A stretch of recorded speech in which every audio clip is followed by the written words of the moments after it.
Thank you very much. I appreciate that.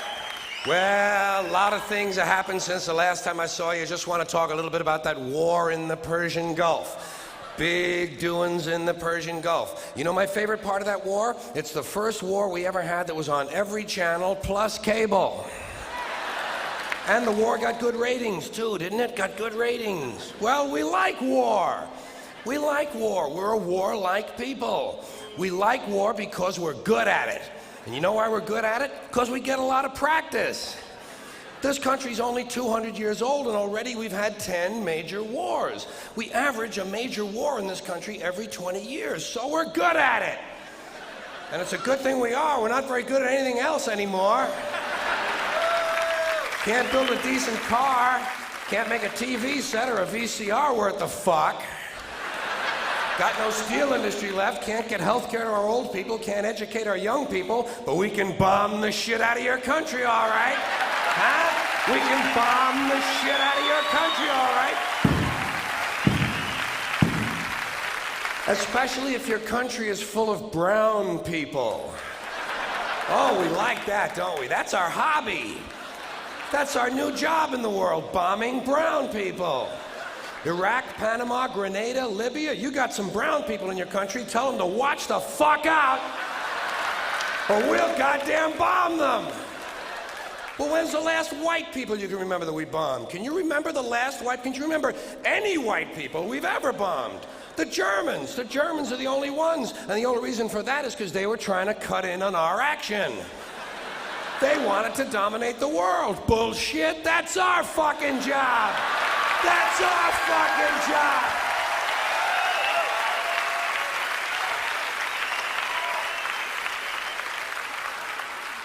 Now we only bomb brown people. Not because they're trying to cut in on our action, just because they're brown. Now you might be noticing I don't feel about that war the way we were told we were supposed to feel about that war, the way we were ordered and instructed by the United States government to feel about that war. See, my mind doesn't work that way. I got this real moron thing I do, it's called thinking. And I'm not a really good American because I like to form my own opinions. I don't just roll over when I'm told to. Sad to say, most Americans just roll over on command. Not me, not me. I have certain rules I live by. My first rule, I don't believe anything the government tells me. Nothing. Zero.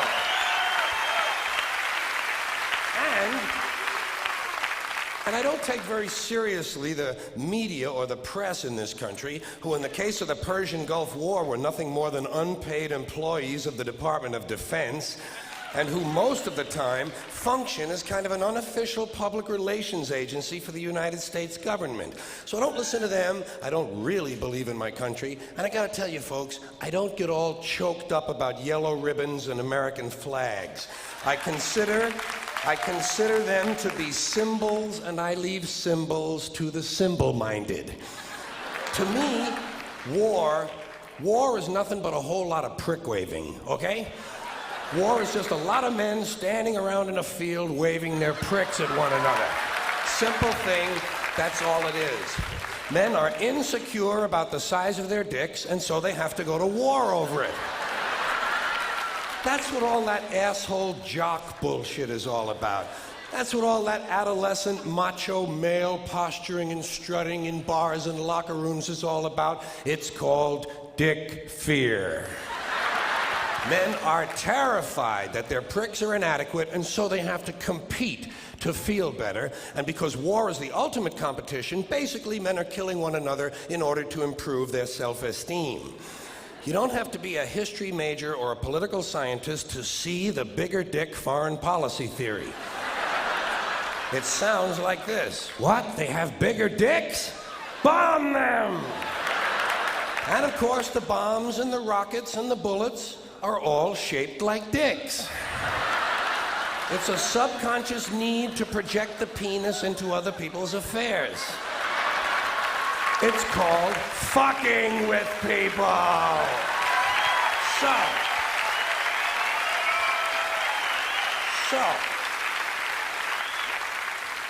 As far as I'm concerned, that whole thing in the Persian Gulf, nothing more than a big prick-waving dick fight. In this particular case, Saddam Hussein had challenged and questioned the size of George Bush's dick. And George Bush has been called a wimp for so long. Wimp rhymes with limp. George has been called a wimp for so long that he has to act out his manhood fantasies by sending other people's children to die. Even the name Bush is related to the genitals without being the genitals. A bush is a sort of passive secondary sex characteristic. Now, if this man's name had been George Boner, well, he might have felt a little better about himself and we wouldn't have had any trouble over there in the first place. This whole country has a manhood problem. Big manhood problem in the USA. You can tell from the language we use. Language always gives you away. What did we do wrong in Vietnam? We pulled out. Not a very manly thing to do, is it? When you're fucking people, you gotta stay in there and fuck them good, fuck them all the way, fuck them till the end, fuck them to death, fuck them to death. Stay in there and keep fucking them until they're all dead. We left a few women and children alive in Vietnam, and we haven't felt good about ourselves since. That's why George Bush had to say in the Persian Gulf, this will not be another Vietnam.